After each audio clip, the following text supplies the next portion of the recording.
Welcome back to the anime realm. Today, we're diving into an epic new series, Solo Leveling. If you enjoy the video, don't forget to like, subscribe, and hit that notification bell to stay updated. Let's get started. The story then continues with Jin-Woo sleeping in late, only to be jolted awake by a call from Gina. Hearing his groggy voice, Gina immediately knows he's still in bed and asks if he even realizes what time it is.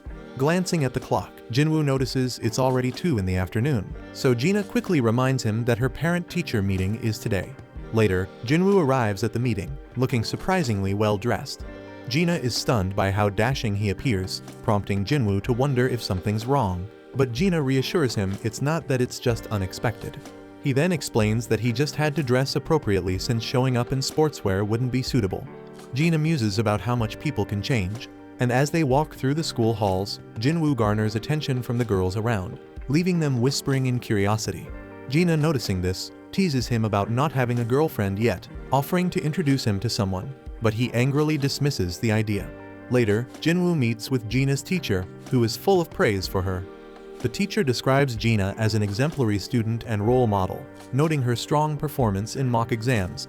Confident that Gina can get into medical college, she advises Jin-Woo not to pressure her too much, and Jin-Woo agrees. But before the meeting concludes, the teacher asks Jin-Woo what he would do if Gina awakened and wanted to become a hunter. Jin-Woo's response is immediate and firm that he wouldn't allow it. The teacher expected such an answer and mentions she has a favor to ask. The story then transitions to Jin-Woo meeting Song-Yi, who is surprised to see him. Jin-Woo reveals he is Gina's brother, and Song-Yi quickly pieces together that the teacher must have sent him to convince her to quit being a hunter. She defiantly refuses, saying she won't quit or return to school. Jin-Woo points out that as an E-rank hunter, she won't have many opportunities to earn money. And while she may have made good money as part of his assault team, that was an exception. Song-Yi frustratedly tells him to leave if all he plans to do is lecture her. And she even throws his rank back at him, reminding him he's also E-rank. Jin-Woo then calmly states that he's not here to lecture or convince her to quit. Instead, he asks her to follow him. Elsewhere, Jin-Chul greets Dong-Soo upon his arrival in Japan, surprising Dong-Soo with the personal reception.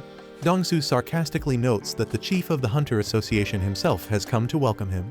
But Jin-Chul wastes no time and directly asks how long Dong-Soo plans to stay. Dong-Soo reassures him not to worry, as he won't be around for long. Jin-Chul, however, is skeptical, noting that Dong-Soo has returned to the very country he betrayed, ostensibly just to meet 2 specific individuals. Dong-Soo smirks, confident that Jin-Chul knows the truth. His visit isn't just to see them, and he eerily suggests the surveillance team should turn a blind eye to whatever happens to those 2 in a dungeon, revealing his intent to eliminate Jin-Woo first and then Leo. And he confidently remarks that Jin-Chul's abilities won't be enough to stop him, and Jin-Chul simply responds that he is just doing his duty. Elsewhere, we see some monsters being unloaded from the chopper that Guild Master Choi and the others took from near Jojo Island, and then Choi briefs the chairman of the Hunter Association on the situation. He explains that the monsters had been attempting to cross the sea to reach the mainland, but couldn't sustain flight and fell into the water. Choi then warns that if left unchecked, these creatures might one day succeed in crossing over, but Gun-hee promises to do whatever it takes to prevent that from happening. The scene then cuts to Jin-Woo, who meets up with Sang. Sang, surprised by the unexpected call, comments on how rare it is to hear from Jin-Woo, and notices Song-Yi is with him. Jin-Woo then apologizes for the sudden request, but Sang assures him it's fine, though he's curious about Jin-Woo's interest in observing their training. Sang then points to a nearby gate, explaining that it's a level C gate that just appeared recently. As they talk, an impatient man interrupts, grumbling that they should start the raid already since this isn't a picnic. Jin-Woo glances at him curiously, and Sang introduces him as Kim Chul, and a rank hunter with the role of a tanker. Sang adds that Kim Chul is the leader of the assault team, and it's clear that Kim Chul is annoyed about having E-rank hunters tagging along to watch his raid. Kim Chul's displeasure is obvious, and Sang tries to smooth things over by explaining the team composition to Jin-Woo. The raid consists of 1 rank A hunter, 5 rank BS, and 2 rank CS, making a total of 10 people, including Jin-Woo and Song-Yi. Jin-Woo isn't thrilled about the large group since his main purpose was to show Song-Yi the harsh realities of dungeon raids, but with so many participants, it might dilute the experience. Sang's assistant then advises Jin-Woo to stay on the sidelines and let the newcomers gain practical experience, and Jin-Woo agrees. The team then enters the gate, but Jin-Woo immediately senses something off, and he notices the gate behind him behaving strangely as it begins to glow red. He then realizes what's happening and tries to escape, managing to squeeze his head out to warn Sang to contact the assault team. But then the gate pulls him back inside again. Sang then quickly contacts Bleak, informing him of the red gate, and Bleak immediately sets out to assist. Inside, Jin-Woo and the team find themselves in an endless snowfield, stunned to discover that the gate has completely vanished, so panic sets in as they wonder how they'll escape. Kim Chul then steps forward and explains that they're trapped inside a red gate. Song Ji confusedly asks what that means, so Jin-Woo calmly explains that unlike normal gates, a red gate is a dungeon where all contact with the outside world is lost upon entry, and to escape they must either defeat the boss or wait for the dungeon to collapse, and adds that the outside world cannot interfere, and the dungeon will be crawling with dangerous magical beasts. Suddenly, arrows rain down on the group. One hunter is killed instantly, but Jin-Woo quickly catches the second arrow that is aimed at Song Yi and shields her from harm. The girl is stunned by his reflexes, and the team realizes they are surrounded by ice elves. Jin-Woo then notes that their distance had masked their presence, and he sees they targeted the group's weakest members, and he acknowledges that if this had happened 2 months ago, he wouldn't have survived. The ice elves then retreat, leaving Song Yi confused, so Jin-Woo explains that ice elves are ruthless predators known as ice slayers among hunters, feared for their brutal efficiency. Kim Chul then takes charge, announcing that no help will be coming in this place, and insists they follow his commands if they want to survive.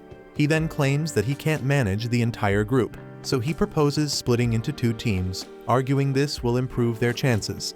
He warns that staying in one place risks freezing to death, and insists he can protect those who go with him. Most of the group agrees to go with Kim Chul, but he quickly singles out the weaker members, refusing to take them along, and he explains that their presence would slow the team down. He then states that 1 day in this dungeon equals an hour outside, and it could take months to defeat the boss or wait for the dungeon to collapse. And with a cold, dismissive tone, he labels them as dead weight, so he is going to leave them, but he promises to come back for them once the boss is defeated. One girl in the group decides to stick with Jin-Woo, and Kim Chul thinks that's a stupid move, but she is sure that Kim Chul didn't notice the arrow earlier, and quietly whispers to Jin-Woo that she noticed his earlier reflexes, convinced he's much stronger than he seems, and she thinks that he is even a rank or even higher, but Jin-Woo doesn't confirm or deny it. Kim Chul then declares he'll take the main road, assuming it's the best route, so Jin-Woo offers to lead his team through the forest. After some time, Kim Chul's group notices claw marks on the trees, so he confidently declares that they've entered Ice Bear territory and smugly remarks that the E-rank team will likely be killed. Soon after, they sense ice bears nearby, and the group quickly finds themselves surrounded. One of the massive creatures charges, but Kim Chul blocks the attack with his shield and cleaves the bear in half with his axe. And without hesitation, he moves to engage the other 2 bears, maintaining his confidence. Meanwhile, Jin-Woo's group is stopped by the girl, who points out similar claw marks. She warns them that they're in Ice Bear territory and suggests they turn back to avoid an encounter. Jin-Woo disagrees, suggesting instead that they press deeper. He explains that since this is Ice Bear territory, they'll only need to worry about the bears, which are weaker than the elves that wait outside. The girl thinks it over and realizes Jin-Woo is right, no other magic beasts would enter this area because of the bear's dominance. As they move forward, the air grows colder, so Jin-Woo pulls coats from his inventory using subspace magic, handing them out to everyone. The group is amazed at his ability, putting on the warm coats with gratitude. But Song Yi, still puzzled, asks Jin-Woo who he really is. Jin-Woo avoids the question, reminding her that he brought her here, so it's his responsibility to protect her. But he requests that she and the others not ask further questions. Just then, a massive ice bear emerges from the shadows, so Jin-Woo steps forward and changes his title to Wolf Assassin as he prepares for the fight. Meanwhile, outside the gate, Bleak observes the ominous red glow and concludes that this gate is bad news, and he doubts that anyone but high-ranking hunters could survive. He then places his hopes on Kim Chul, believing his rank might give the assault team a chance. But Sang informs him that in addition to the official assault team, Others entered the gate, including Jin-Woo. Bleak then curiously asks Jin-Woo's rank, and Sang replies that Jin-Woo is officially E rank, though he suspects he may have reawakened, though Jin-Woo has never confirmed it. Bleak isn't optimistic about Jin-Woo's chances, but then Dong-Soo arrives with Jin-Chul. Bleak is visibly displeased to see Dong-Soo, questioning why he's here when he's supposed to be in America. Dong-Soo ignores the question and instead challenges Bleak, asking why an E-rank hunter was allowed into the gate when he isn't even part of their guild. Dong-Soo makes it clear he's referring to Jin-Woo, leaving Bleak wondering how Dong-Soo knows him. Dong-Soo scoffs at the red gate, lamenting that Jin-Woo will likely die inside before he gets the chance to meet him. Jin-Chul, observing Dong-Soo's frustration, muses that Jin-Woo is fortunate to be inside the gate, sparing him a confrontation with Dong-Soo. However, Jin-Chul doubts Jin-Woo's chances of making it out alive. Inside the gate, Jin-Woo finishes off the last of the ice bears, earning another level up. His team and the girl are left stunned and wondering who he is, but he remains tight-lipped. Later, the group gathers to eat roasted bear meat, and they are astonished that Jin-Woo managed to take down so many bears alone. The girl warns that they can't afford to relax just yet, as the lair of the monsters must be nearby. Song-Yi, on the other hand, is baffled by Jin-Woo's behavior, questioning why Jin-Woo has gone out for exercise after dinner even though he just fought such an intense battle. So she remarks on how strange he is, and the others agree. Elsewhere, we see Jin-Woo standing outside the lair of the ice bears, ready to test his shadow army. He summons them, watching as they charge forward. The shadows easily cut down the bears, but some of the creatures fight back fiercely, managing to rip apart parts of his army. However, the shadows regenerate quickly using Jin-Woo's mana and return to the fight. Then we see that the mages in his army provide excellent support, and Jin-Woo is impressed, thinking they've performed better than expected. But he notes that maintaining them uses a lot of mana. Suddenly, the massive boss of the ice bears emerges, and with a single devastating attack, it wipes out Jin-Woo's entire shadow army, draining a significant amount of his mana in the process. Left unable to regenerate his soldiers, Jin-Woo summons Igris. The Shadow Knight steps forward confidently, so the bear charges at him, but Igris dodges with ease, delivering a precise slash, and in moments the bear is brought to its knees. It attempts a final desperate attack, but Igris finishes it with a swift beheading. Jin-Woo observes, impressed by Igris's power. Reflecting on their earlier duel, he admits that he would have lost if Igris had used his sword. Even now, at his current level, Jin-Woo believes Igris might still be stronger, and then he praises Igris for handling the fight so well. Meanwhile, Kim Chul's party faces the elves, and we see that all of his teammates have been killed, leaving him alone struggling to process what the hell just happened. He bitterly reflects on how close he was to becoming an elite member of the White Tiger Guild, only to end up in this dire situation. The sight of the elves and the remaining survivors terrifies him, and he realizes he has no chance of winning, so he runs as fast as he can to escape. Then we see Jin-Woo stands victorious over the Death Bears, showcasing his immense power as a necromancer. With a simple command to rise, shadow bears emerge from the corpses, seamlessly joining Jin-Woo's ever-growing shadow army. Outside the portal, Sang explains that the strike force has been trapped inside for 3 hours, which translates to about 3 days in the portal's distorted time. Red gates are notoriously dangerous, so Dong-Soo concludes that Jin-Woo must already be dead and begins preparing to leave. However, Dong-Soo halts his departure, demanding to know why Jin-Woo was associating with the White Tiger Guild in the first place. Sang casually explains that Jin-Woo is merely an acquaintance who wanted to observe a C-rank mission. Then, while Sang feels relieved that this answer should suffice, Dong-Soo shocks everyone by suddenly choking Sang. Dong-Soo isn't fooled, he knows Sang has a talent for identifying promising new hunters. At that moment, Baek steps forward, transforming as he tells Dong-Soo to stop. This only enrages Dong-Soo further, who dismisses Bak as nothing more than a big fish in a small pond. The two S-rank hunters then release some of their power, sending waves of terror through those nearby. Sang grows increasingly alarmed, fearing that an S-rank battle could devastate the entire area. But despite this, the tension escalates and the two hunters clash. Inside the portal, Kim Chul feels relieved after escaping the elves, but his relief turns to horror when he stumbles upon the mangled corpses of the Death Bears. The sight terrifies him, and he begins to wonder how the E ranks he abandoned could possibly be responsible for such devastation. The sheer destruction leaves him trembling, so he suspects that the ice layers might be the true culprits and quickly retreats into the forest. Outside the gate, Dong-soo is impressed when Jin-chul intervenes, managing to stop the escalating S-rank fight, so Jin-chul humbly admits that the only reason his arms remain intact is that the two S-rank hunters restrained themselves at the last moment. Jin-chul then reassures Dong-soo that Jin-woo is just an E-rank hunter, emphasizing that he re-evaluated Jin-woo 2 months ago and found no reason to believe otherwise. Additionally, Jin-chul explains that the surveillance team's investigation into your brother's death revealed it was caused by a magic beast. Dong-soo dismisses this as a convenient public cover-up, convinced that if Jin-woo isn't the culprit, then the killer must be the wealthy Leo.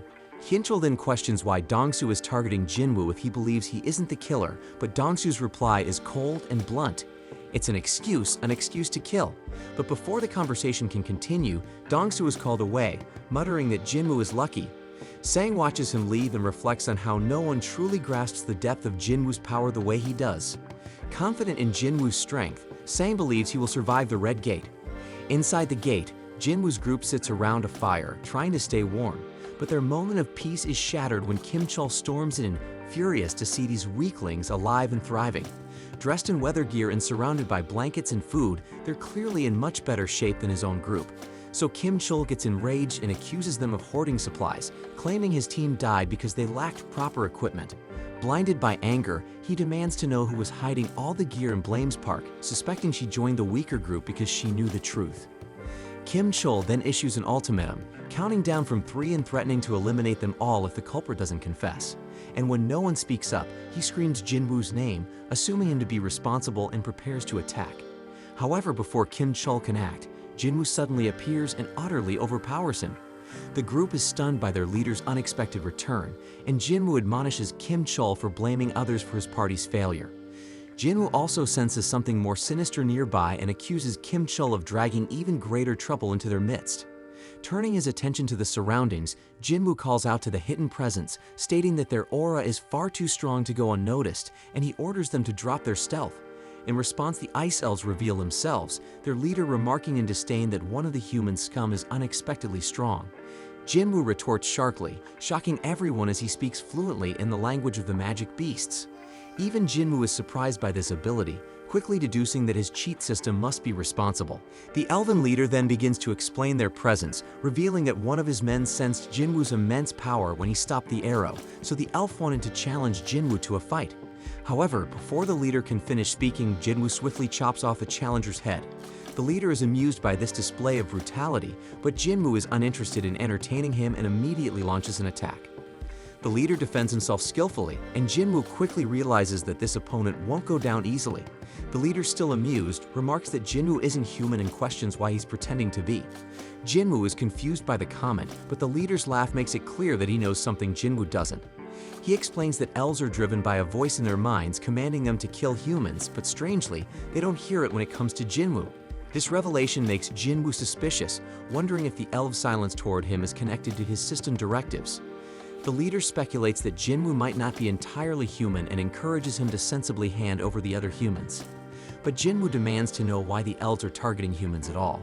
As the leader begins to answer, something bizarre occurs. His body glitches, and he repeats himself as if stuck in a loop. However, Jin-woo refuses to comply, and the leader warns that defiance would make Jin-woo their enemy and reminds him that they vastly outnumber him. But Jin-woo is undeterred and questions why the leader is so confident. And with that, Jin-woo summons his shadow army, leaving the others to look on in disbelief, wondering how such a thing is even possible. The elven leader then dismisses Jin-woo's forces as a waste of time, but Jin-woo ignores his words and presses for a fight. The leader obliges, and the two sides engage in a brutal battle. The humans with Jin-woo attempt to flee, but elven archers target them. Jin-woo demonstrates his incredible skill, eliminating the archers with ease, but despite his prowess, Jin-woo begins to understand the leader's confidence. The elves are stronger than he anticipated and are dealing significant damage. While Jin-woo's shadow army is technically immortal, regenerating his troops costs magic power. Though Jin-woo possesses a considerable reserve, it isn't infinite, and he realizes it could eventually run out, and even worse, he concludes that the elven leader is undeniably stronger than him. The leader engages Jin-woo directly, and Jin-woo quickly evaluates the situation, realizing that even with Igris fighting beside him, Barker remains an overwhelming opponent.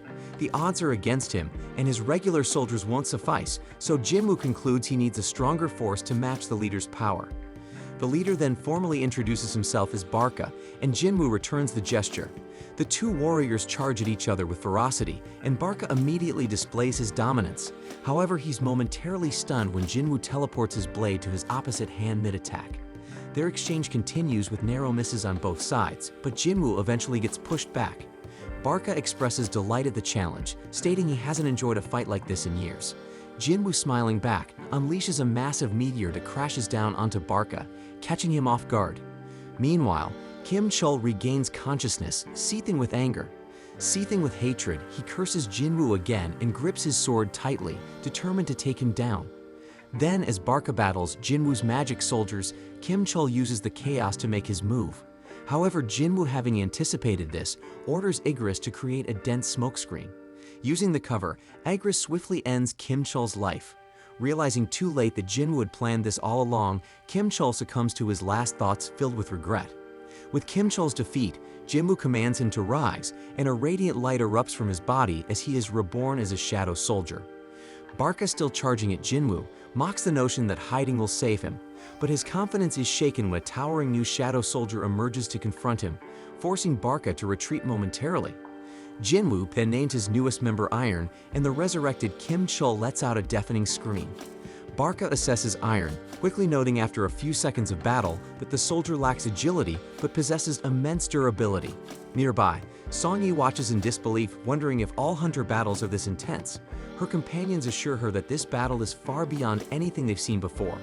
Then, while Iron holds his ground, Barca declares the fight lacks challenge and demands that Jin-Woo and Igris join the fray. Jin-Woo accepts Barca's challenge with a smirk, and the intense 3-on-1 battle begins.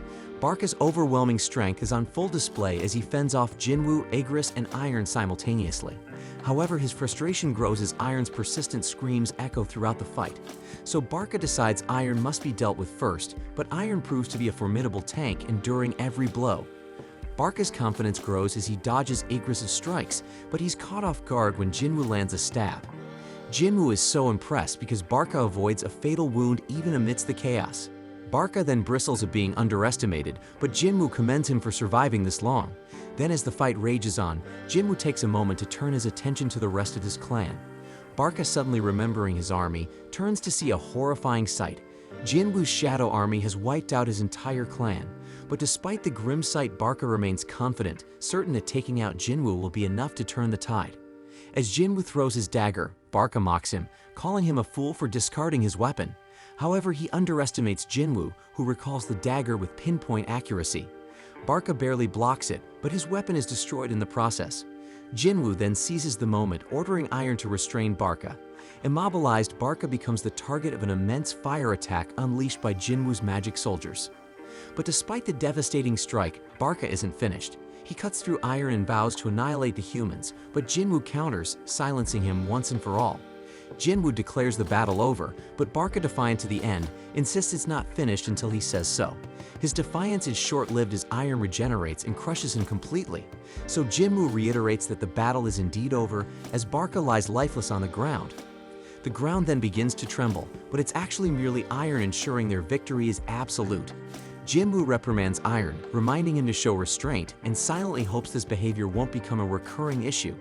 The group then breathes a collective sigh of relief, astonished as Jin-Woo calmly tells them it's time to leave. They all feel relieved to leave, but before that, Jin-Woo takes one final look at Barca's lifeless body. Outside the portal, Sang tells Bak it's time to return home, as a week has passed inside and the chances of survival seem slim. But Bak refuses to leave, unwilling to abandon his guild members. Then both men are stunned when the portal begins to open, and Bak confidently assumes it's Kim Chul emerging, certain his guild member managed to succeed. However, both are shocked when the figure stepping out isn't Kim Chul but Jin-Woo, alive and unscathed. Sang's confidence proves correct, and Jin-Woo stands as the undeniable victor.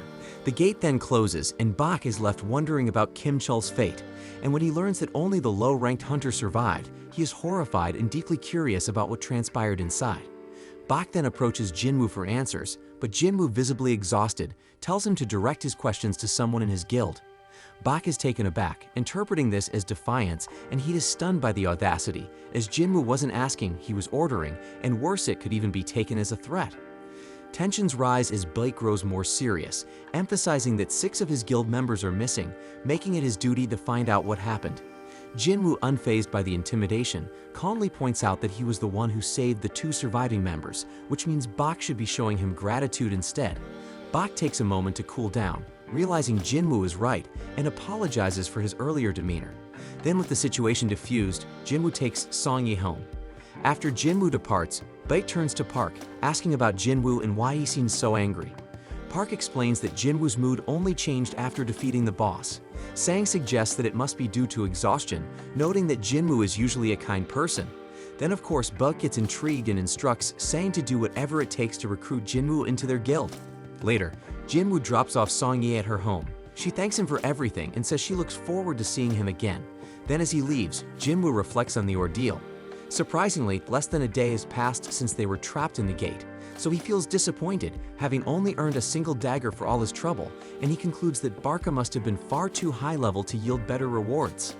Looking back, Jin-Woo remembers trying to raise Barca as an immortal soldier. Despite being given 3 attempts, he failed to extract him. Jin-Woo takes solace in gaining iron from the situation, but can't ignore the fact that it marks the 3rd time he has had to take human lives. The next day, Jin-Woo meets Leo, but he's shocked by Leo's flashy and over-the-top attire. As they prepare for their mission, Jin-Woo tells Leo that they need to pick someone up first. That someone turns out to be Song-Yi, much to Leo's surprise. Seeing how informal Jin-Woo and Song-Yi are with each other, Leo grows suspicious.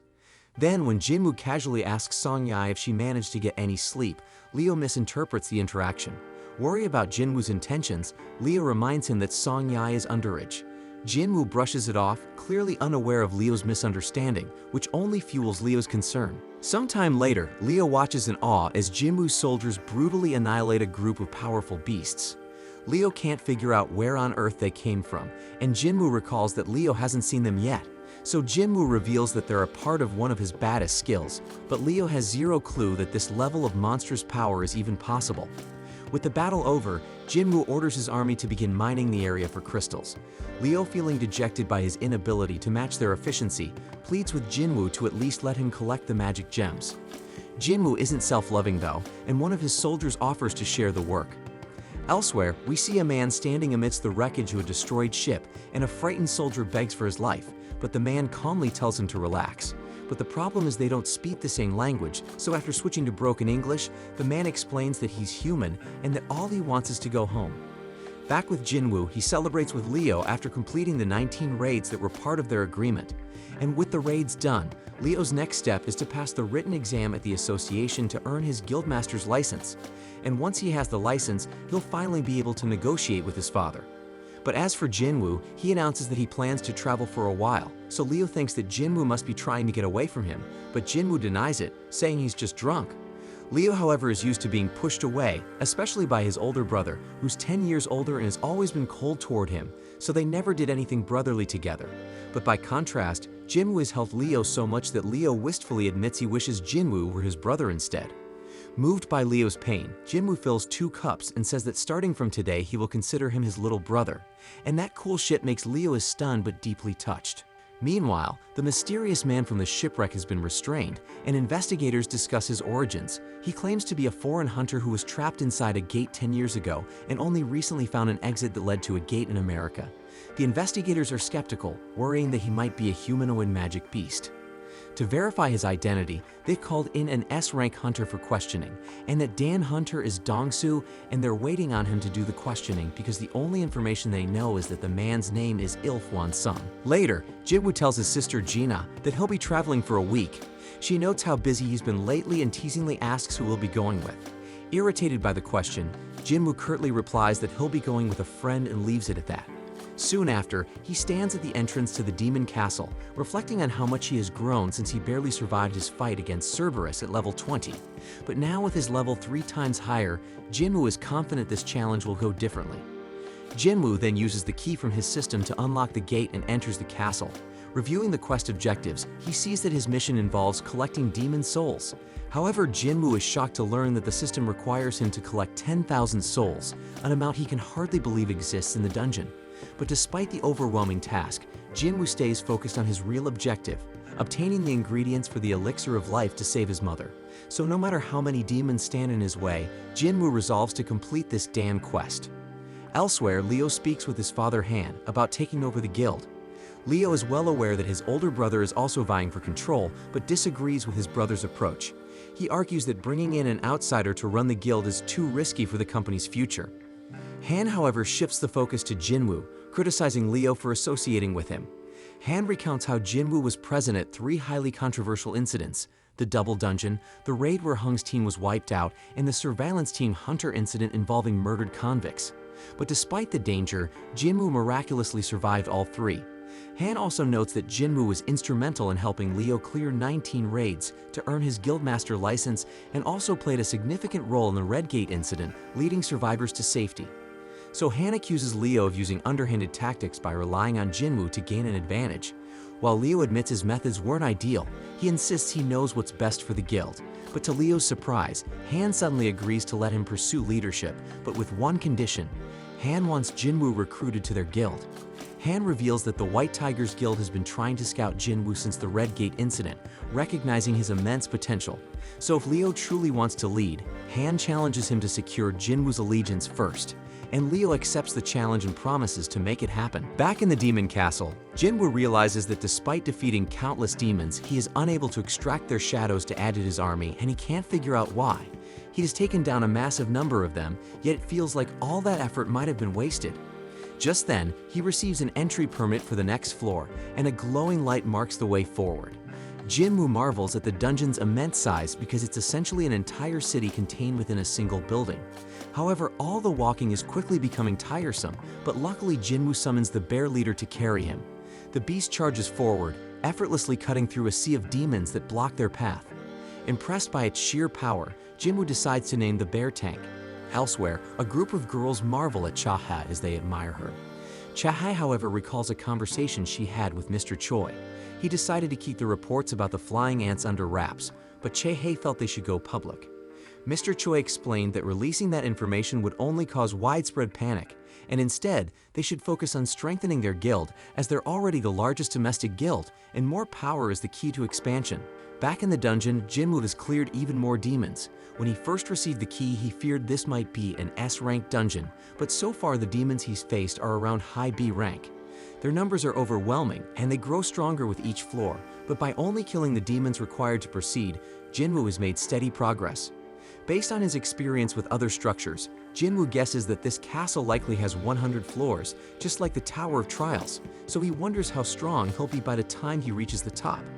Then as he reaches 4,000 souls collected, he reminds himself to track his supplies carefully.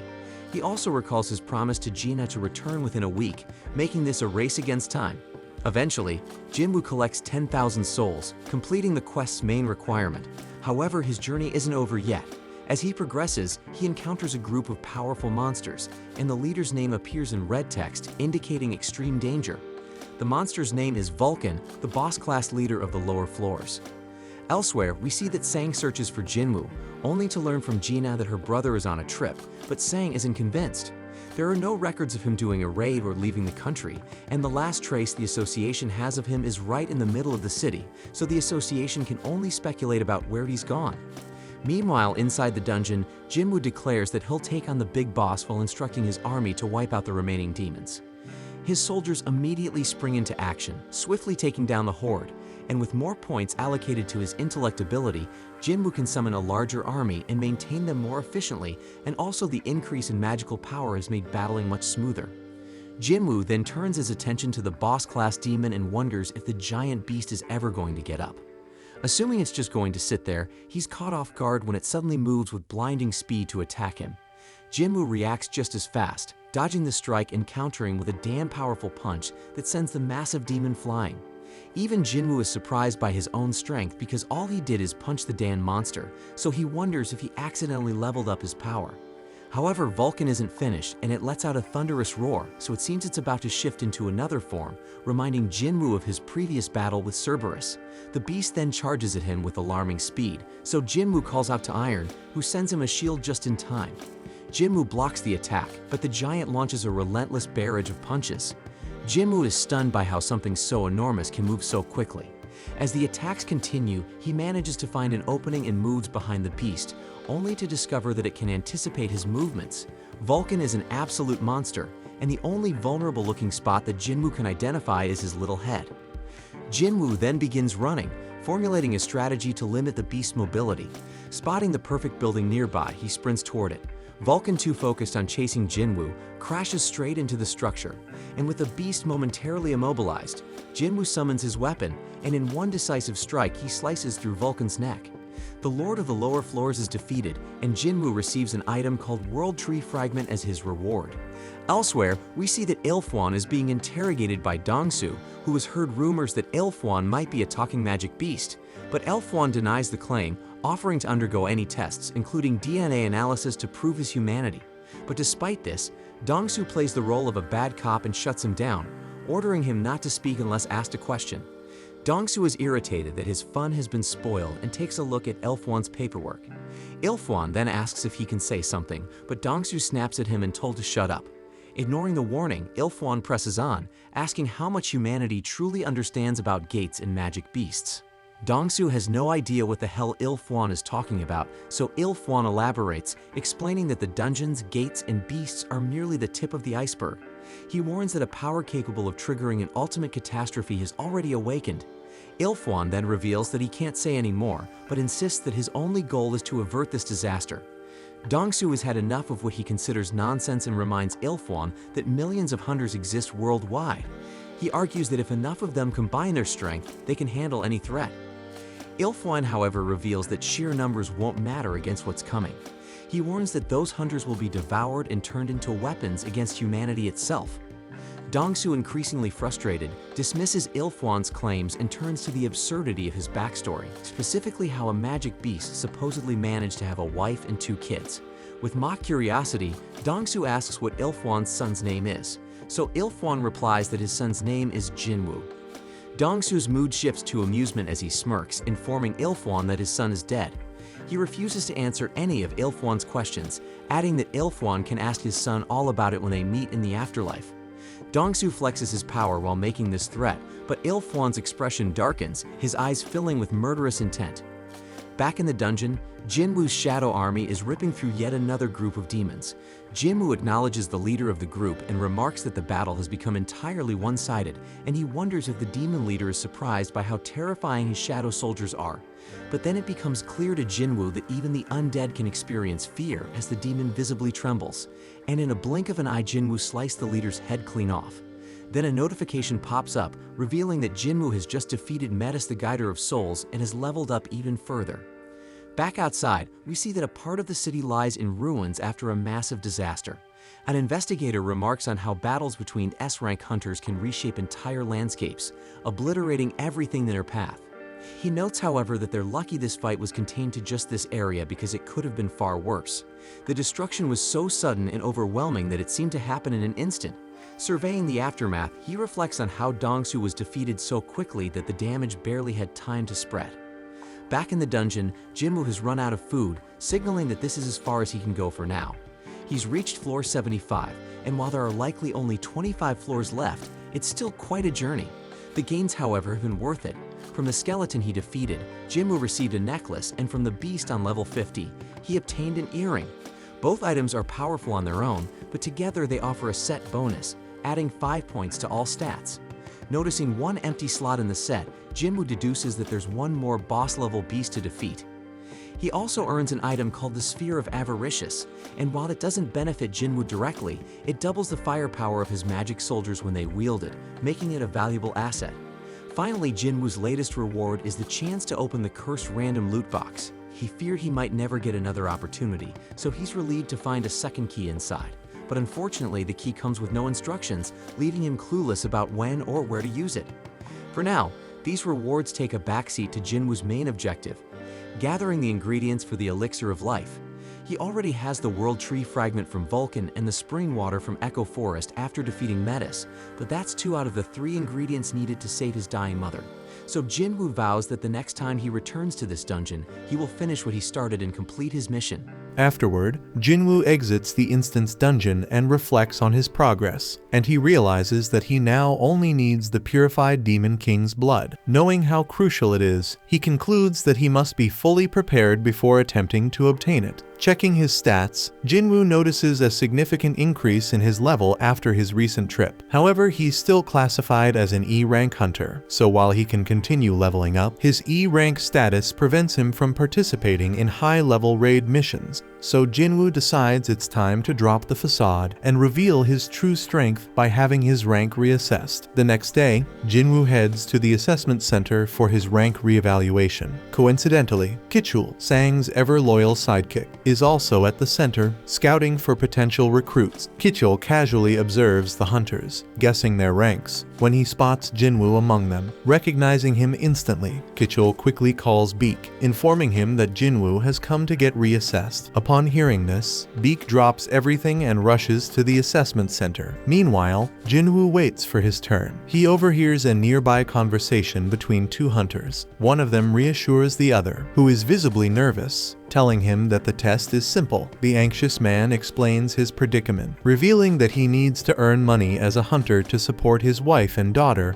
who have threatened to leave him. The other guy tries to comfort him, saying that as long as his rank is better than E, he'll be fine. He even points out recruiters who are ready to make offers to anyone ranked above E. Hearing this, Jin-Woo reflects on how this has always been the harsh reality for E-rank hunters. Moments later, he is summoned for his test. Inside, the examiner notes that Jin-Woo is here for a reassessment and assumes he's familiar with the process. So she instructs him to place his hand on the black crystal and wait. Jin-Woo complies, but the examiner immediately notices an issue. An error message appears on the machine. She asks him to try again, but the same error pops up. The examiner repeatedly resets the machine, yet the result remains unchanged. Her superior arrives, noticing her distress, and asks if something is wrong. She explains the situation, believing the machine must be malfunctioning, so the superior decides to conduct the test himself. But when the same error occurs, he realizes it's not a mechanical failure. The superior explains to the examiner that this error isn't due to the machine, but rather its inability to measure Jin-Woo's magical power. His energy has surpassed the device's limit, rendering it incapable of providing an evaluation. Stunned, the examiner quickly pieces it together. Jin-Woo has become this country's 10th rank hunter. Meanwhile, outside the evaluation center, Mr. Choi approaches Jin-Chul, inquiring about the progress on the winged ant's investigation. Jin-Chul explains that the investigative department has conducted an autopsy and is comparing the current sample with those from previous cases. However, they still require more time to reach a conclusion. Mr. Choi acknowledges this and changes the subject, bringing up the recent Red Gate incident. He mentions that the White Tiger Guild allowed a non-member to participate in the raid and even let him take down the boss. So he curiously asks Jin-Chul about the man's identity. Jin-Chul admits he has no idea, revealing that although he was present during the raid, he left before it ended. Mr. Choi is visibly disappointed by this and then notices a commotion inside the center. Deciding to investigate, the two head into the building, where they witness the aftermath of Jin-Woo's failed rank reassessment. Everyone is buzzing about the machine's inability to evaluate his power. The examiner informs Jin-Woo that he will need to return in 3 days for a re-evaluation using specialized equipment, as a standard machine is insufficient to measure his capabilities. Meanwhile, Kichul watches from a distance, realizing that Jin-Woo is exactly as Sang anticipated. Recognizing the opportunity, he prepares to approach Jin-Woo to strike up a conversation. Just then, Mr. Choi and Jin-Chul enter the building. Jin-Woo instantly recognizes Mr. Choi as the renowned Ultimate Hunter, the country's strongest fire mage. Sensing Jin-Woo's powerful aura, Mr. Choi quickly deduces that he is the source of the commotion. Eager to recruit him, Mr. Choi steps forward to introduce himself, but Jin-Woo casually walks past him without a word. The entire room is stunned by this unexpected snub.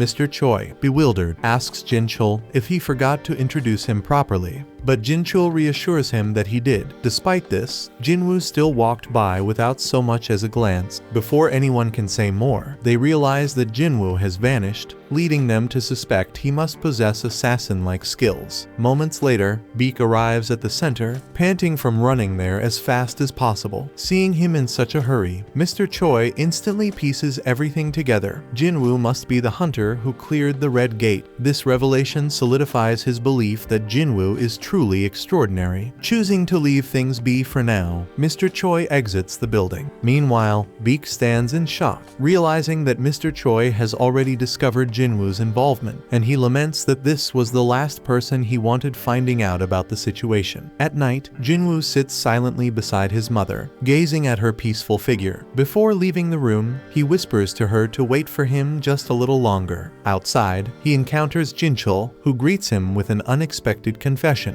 Jin-chul admits that Jin-Woo has completely changed his perspective. He explains that as part of the surveillance division, his job is to monitor hunters and bring those who break the law to justice. In the past, he had always been confident in his ability to judge people, but Jin-Woo has shattered that confidence, proving him wrong. As Jin-Woo walks toward the exit, he asks if he's under surveillance as well. Jin-chul reassures him, saying they aren't monitoring him as a criminal. However, he notes that the surveillance team is tasked with controlling hunters, yet even they are powerless when it comes to S-rank hunters. Jin-Woo nods and continues toward the exit, but Jin-chul stops him, saying there's someone who wants to meet him. Moments later, Gun-hee, the chairman of the Hunter Association, enters the scene. Introducing himself, Gun-hee invites Jin-Woo for a calm and friendly conversation. First, he congratulates Jin-Woo on officially becoming an S-rank hunter. Jin-Woo looks confused, prompting Gun-hee to clarify, so he explains that the reassessment was merely a formality. The moment the machine failed to measure Jin-Woo's power, his status as an S-rank hunter was essentially confirmed. So Jin-Woo curiously asks why the reassessment was necessary if his rank was already decided. Gun-hee smiles and explains that it provided the association with a grace period and opportunity to meet Jin-Woo before anyone else could. Gun-hee elaborates, revealing that while the association manages a vast number of hunters, only a few are truly exceptional. Most elite hunters tend to join guilds in pursuit of fame or money. He then points out that even Jin-chul, one of their best experts, is only in a rank, leaving the association in dire need of a more powerful figure. Gun-hee then extends an invitation to Jin-Woo, offering him the most prestigious position in the association. He explains that the government no longer holds real power in the country. It's the hunters who now dictate the balance of power. At the center of this dynamic are the 5 major guilds, massive organizations barely maintaining a fragile equilibrium. Gun-hee warns that if Jin-Woo joins any one of these guilds, the delicate balance will be thrown into chaos. Instead, he proposes a solution. Jin-Woo should join the association and transform it into the 6th major power, capable of holding the guilds in check. Gun-hee asks for Jin-Woo's thoughts on the matter, and Jin-Woo, intrigued by the opportunity, begins to seriously consider the offer. Jin-Woo then takes note of Gun-hee's remarkable presence. As the first S-ranked hunter in the country, Gun-hee radiates overwhelming power and strength, with a physique that defies his age of over 80 years. Jin-Woo realizes that despite stepping back from active duty, Gun-hee still carries the strength to rival him. He knows his life could take a turn for the better if he accepts the invitation, but Jin-Woo still refuses. Gun-hee assumes Jin-Woo, like many others, is choosing money, but Jin-Woo surprises him by stating otherwise. Jin-Woo explains that he longs for battle, declaring that the dungeon is where he truly belongs. Hearing this, Gun-hee feels his old heart race, a sensation he hasn't experienced in years,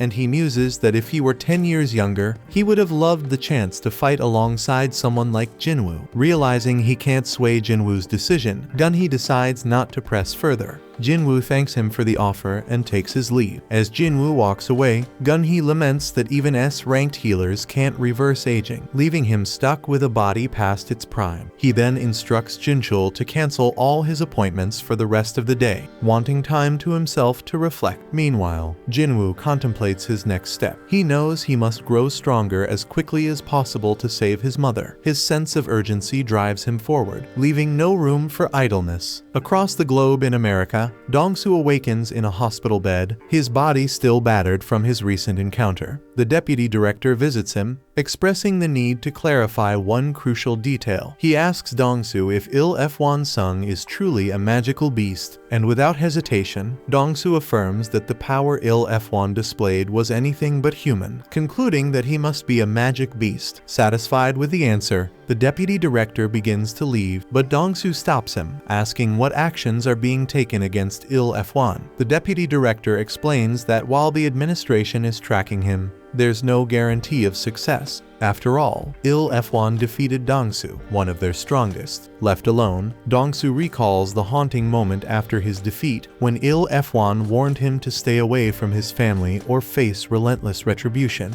Even in hell, he will not leave his ass safe. Fueled by rage and humiliation, Dong-soo resolves to prepare himself for a rematch, so he realizes he'll need a powerful artifact to stand a chance. It is explained that artifacts, in the hunter's world, are man-made relics of immense power, considered high-level equipment in the hunter world. Even the most skilled craftsmen struggle to create them. Meanwhile, we see Jin-Woo scrolling through artifacts on an online auction site, but nothing catches his eye. Everything worth considering is outrageously expensive, and he knows he needs to be fully prepared before taking on the demon castle. He inspects his sphere of avaricious, which can double magical damage. He notes that while some market items can boost magic power by 20–30%, there's nothing else that can outright double it. Jin-Woo realizes the sphere could fetch a massive price if sold, but its origins would raise too many questions, especially since he's only ranked E. So he thinks that if he had records of completing a rank A raid, selling it might be easier, but as an E-rank hunter, even participating in those raids is off-limits. Just then, his search leads him to a job listing from the Hunters Guild. They're hiring miners for a large-scale expedition, and to his surprise, there's no rank requirement. Meanwhile, Gun-hee reviews Jin-Woo's file. He notices how drastically different Jin-Woo looks compared to 4 months ago, leading him to question if Jin-Woo is a false ranker. However, Jin-chul assures him otherwise, revealing that Jin-Woo sustained several injuries while clearing low-rank dungeons. He then explains that Jin-Woo became a hunter to fund his sick mother's care and pay his sister's tuition. Gun-hee, impressed by his devotion to his family, learns that Jin-Woo recently joined the Hunters Guild raid mission. Gun-hee assumes Jin-Woo couldn't resist the sign-up bonus, but Jin-chul corrects him, explaining that Jin-Woo joined as a miner, not part of the assault team. Gun-hee is puzzled, unable to figure out Jin-Woo's motives. Meanwhile, we see Jin-Woo arrive at the gate site. He's accepted as a miner due to his strength, which stands out even among combat-type hunters. Jin-Woo then explains that large-scale gates, such as rank A, require various teams. The assault team for fighting monsters, the mining team for extracting mana stones, and the recovery team for collecting monster corpses. So with so many people involved, the rewards are substantial. Meanwhile, inside the dungeon, we see the guildmaster Mr. Choi battling the monsters solo. He incinerates them with his powerful fire magic, while the tanks shield the team from his flames. The monsters are left charred,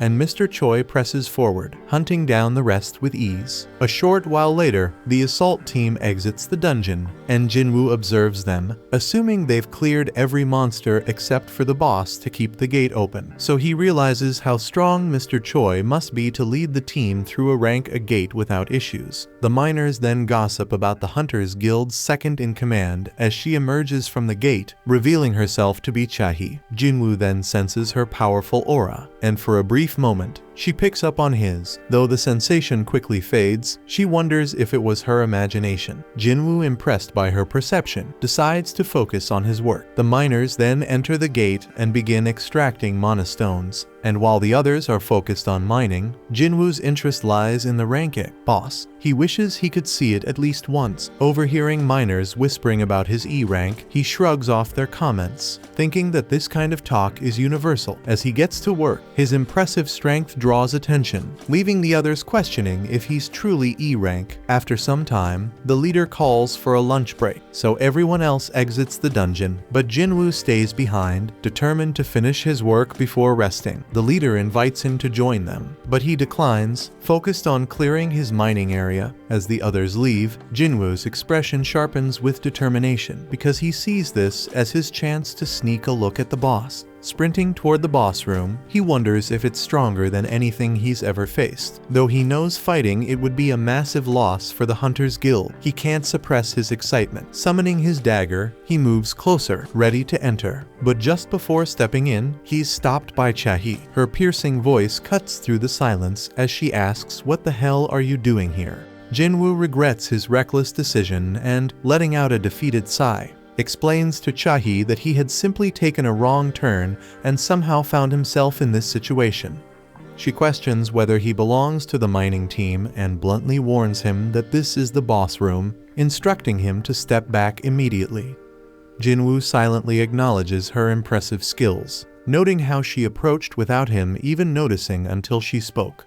Cha-hee then notices that the dagger she had seen earlier in Jin-Woo's hand has vanished. Wondering if her eyes were just playing tricks on her, Jin-Woo apologizes for wandering off, a trace of regret coloring his tone, and she snaps at him to get out immediately, lest he aggravate the boss. Jin-Woo attempts to leave, but as he passes by Cha-hee, she spots something off and commands him to stop. When he halts, she takes a whiff of him. Surprised that he isn't reeking, she asks him if he's really a hunter, and upon confirming he is, and that he's ranked E, she wonders if something's wrong, yet she brushes it off, cautioning him to be careful on his way out. As he turns to leave, she ponders whether his lack of stench is due to his low rank, and in a quiet moment of introspection, she admits that he actually smells pretty damn nice. Afterwards, we see Jin-Woo heading into the dungeon after his break, while his mining buddies are quietly envious that he got to meet Cha-hee when he got lost. They mention that they can only admire her from a distance and explain that she tirelessly patrols the area to shield them from the boss, even sacrificing her own rest time. Jin-Woo realizes with a flicker of admiration mixed with wistfulness that this is why she was around the boss room, and the mining boss tells him that she's a bit uneasy around the scent of other hunters. The miners add that it's due to her unique constitution, which is why she always covers her nose with a handkerchief. Jin-Woo then reflects on how her reaction to him was notably different, and he wonders if that means he doesn't carry the typical hunter scent. He recalls that the boss of the Red Gate said something similar, and he figures it must be because he's just a player. With a subtle mix of curiosity and uncertainty, he wonders what being a player actually means, though he has no damn clue. Later, we see him receiving his pay after the mining wraps up, and the miner boss expresses his gratitude as they finished ahead of schedule thanks to him. The miners then remark that he possesses a natural knack for this, and the boss even confesses that in all his time, he's never encountered anyone quite like him. He inquires if Jin-Woo would consider working for him on a long-term basis, promising fair compensation, but Jin-Woo replies that this is merely a one-off deal for him. The boss frowns at this, yet he still requests Jin-Woo's assistance for one more day,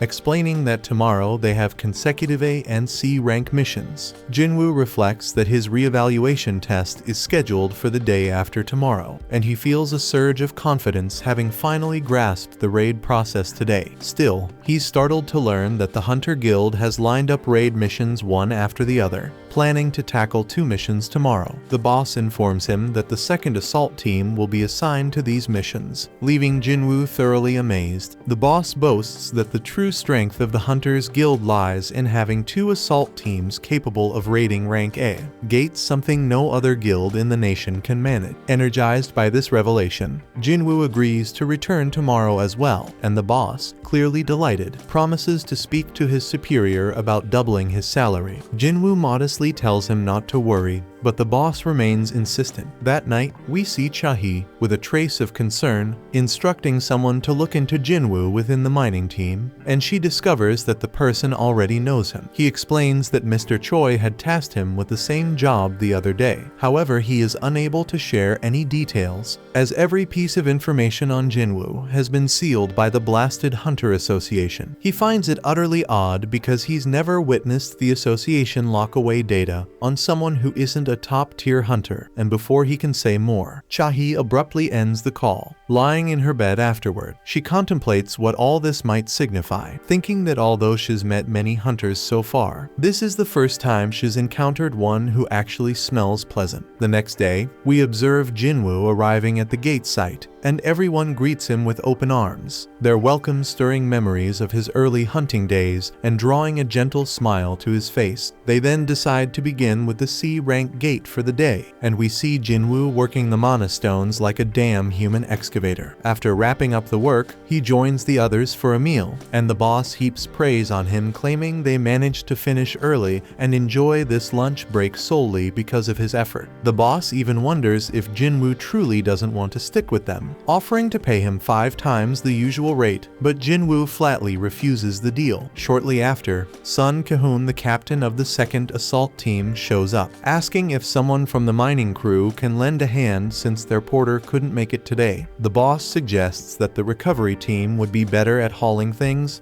but Ki-hoon fires back that they already mentioned being short-staffed. Clearly annoyed, the boss isn't thrilled with the suggestion, and Ki-hoon ups the ante by offering a risk allowance if they accompany his team into the dungeon. Yet the boss shoots him down, insisting that low-rank hunters like them aren't fit to serve as porters in rank. A dungeon, certainly no amount of cash would change that. Still, Ki-hoon makes one final pitch to see if anyone's interested, and Jin-Woo boldly raises his hand. The boss tries to talk him out of it, but Jin-Woo retorts not to worry, confident in his own guts. But despite their protests warning Ki-hoon that Jin-Woo is new and clueless about what he's getting into, Ki-hoon simply asks for his rank. When he learns that Jin-Woo is only rank A, he figures there's no harm in taking him along. They then head toward the gate, and Jin-Woo can't help but notice that this gate is larger than the one from yesterday. Ki-hoon comments that while it might be bigger, its magical energy isn't as potent as the previous gates, reassuring him that it's not dangerous after all. The 2nd team wouldn't be there otherwise. Jin-Woo soon spots that the team comprises 6 rank A hunters and 3 rank B hunters, a lineup that still qualifies as an assault team even without an S-rank member. As they step into the gate, Jin-Woo muses that the magic here is likely weaker than before, yet he can't shake an ominous vibe reminiscent of the Red Gate. The team's healer tells him not to get worked up, assuring him that all the hunters here are incredibly capable and nothing will go wrong as long as he sticks with them. Meanwhile, Ki-hoon is convinced that once this raid mission is over, he'll be officially promoted to captain of the team. He believes he can handle it, even if he's not as formidable as their current captain or vice captain. Just then, they sense the presence of monsters ahead and immediately spring into action without waiting for further orders. They are then attacked by some dungeon jackals, but these critters are too weak and the team wipes them out in a matter of seconds. They are all surprised to see dungeon jackals here, and Jin-Woo wonders if they're a rare sight. So the healer explains that they are merely C-rank monsters, and it's strange to encounter them in a dungeon since weak monsters like these are usually devoured by stronger ones. Jin-Woo then notices collars around their necks, revealing that these jackals were being raised as hunting dogs by someone. Just then, more monsters approach, and they realize it's an army of high orcs. One of them attacks by throwing a spear, and Ki-hoon barely manages to block the strike. They charge at him, and the tank uses his taunt skill, but it proves ineffective as the monsters target those in the back. Although one of the hunters manages to repel them, the orcs take no damage due to their high magic resistance. The party's mage then binds one of the monsters, yet she can't hold it back because it's too strong, so the fire mage summons 2 fire soldiers to assist her. While the fire soldiers engage the orcs, the rest of the team fights fiercely. The orcs then manage to injure the team's martial artist, prompting them to ask the healer for help. Though she's already busy healing the tank, Ki-hoon thinks they are seriously outnumbered and fears this might be their end when the orcs even cut off one of the hunter's arms. Ki-hoon silently hopes that no one will die here, and the healer steps in to regenerate the lost arm entirely, while the bespectacled mage holds the orcs back. Then an orc suddenly appears behind the healer, and she seems to accept her impending doom until Jin-Woo intervenes. Using his ruler's hand, he kills the orc by ripping out its spine. The healer is left wondering what just happened, while Jin-Woo employs his stealth skill to aid the other hunters, attacking the orcs to weaken them without being noticed. The hunters are taken aback as the orcs start to falter all of a sudden, but they seize the opportunity, launching a full-scale offensive and slaying the orcs one after the other. Jin-Woo thinks that he doesn't really want to stand out as an outsider outsider here, yet he refuses to let anyone die on his watch. Quietly, he continues to weaken the monsters from the shadows, and the other hunters manage to take care of the rest, eventually wiping out all damn the orcs. Cahoon then checks in with everyone, relieved to hear that they're all okay. The healer mentions that something odd occurred during the fight, and Cahoon adds that he too felt the monsters weaken dramatically all of a sudden. He questions the mages if they were behind it, but they reply that they weren't and that such a feat shouldn't be possible without an assassin-type hunter. They decide not to dwell on it, reasoning that luck was on their side since they won in the end. Meanwhile, the bespectacled mage thinks that their porter seriously underestimated the team. He should have known that his stealth skill would be detected with a magic caster in the mix, choosing to keep quiet about it. She figures he must have his reasons, and she owes him at least that much for helping them survive. The hunters then turn to their captain, asking whether they should press on or fall back. They point out that tackling a dungeon like this would at least require 2 more healers and 3 more mages, with a strong suggestion to retreat. The leader takes a moment to ponder the situation. Jin-Woo, understanding the reluctance to charge ahead in a dangerous dungeon, silently hopes that the captain will make the right call. In the end, the leader decides to withdraw,